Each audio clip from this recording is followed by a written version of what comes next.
Third and medium gives Jay Bateman the opportunity to exercise a little creativity, and this play shows a little bit of that, comes out with a success, and also shows where sometimes you can leave yourself vulnerable. Let's take a look at this for a little bit of all of the above.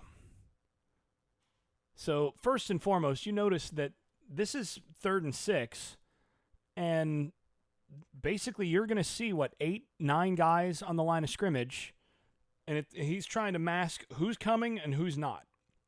At the end of all of this,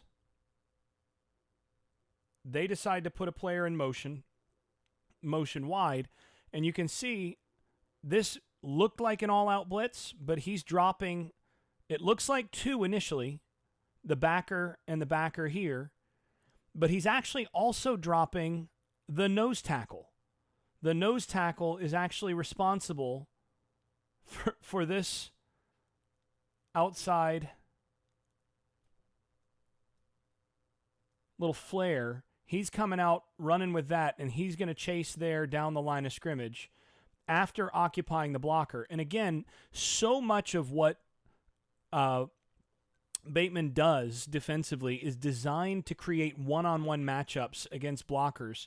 All he wants is for this defensive tackle, this nose tackle, to attract the attention of the center before getting down the line in order to make sure that he gets the one-on-ones that he wants. And the other thing here, if we look, and I'll come back to this in a moment when we look at the end zone view, but notice that he gets a free rusher off the edge here because of the disguise from that inside linebacker, baby dolling it there, and being over the guard there. So he gets a free rusher, which is part of what ends up leading to a 3rd down stop. That ball is thrown just short of the chains into coverage that is expecting exactly that sort of thing, as they're running 2 little quick ins on that side, little follow concept right there at the top of the screen. And they're forcing that ball out quickly. And this is aggressiveness on that defensive side, both in terms of the disguise and in terms of how they're approaching this. They're gonna try to get enough pass rush to force the ball out quickly before guys can get beyond the sticks. Now, this is where things get a little bit tricky, though. Notice on the bottom end of the screen, you have 3 receivers that are going to be on this bottom side, and there's really only 1 guy out here. Now, it's not clear who's going to be dropping off. Now, you start to see this inside backer, or actually he's kind of a hybrid player, kind of a hybrid in Bateman's system, who's going to end up dropping. So that's that inside backer that's going to end up dropping and taking that curl flat area and carrying the vertical route here.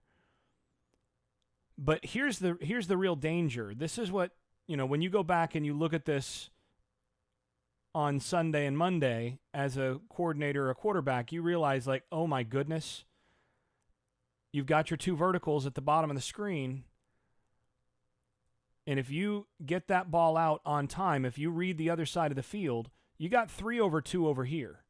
But you got 3 over 3 here. And the real play, because that free safety is rotating over the top here, as they're playing basically a cover 2 look on this side.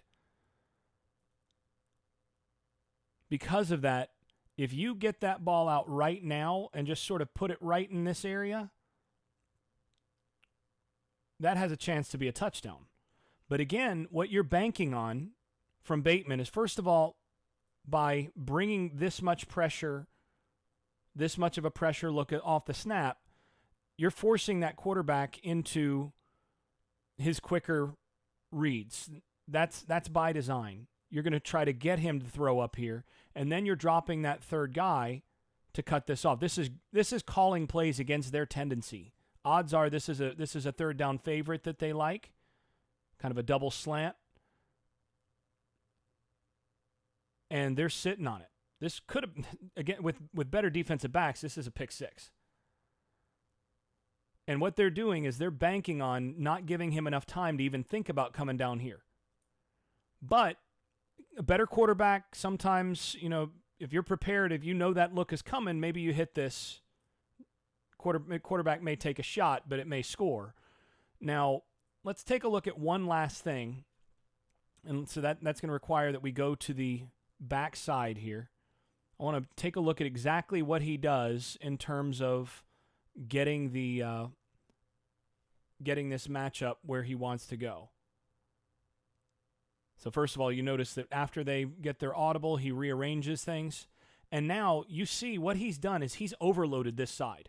You've got 4 guys lined up over 3 offensive linemen and a back. So really, that's going to require 1, 2, 3, 4 if you're going to do that. But they're motioning the back.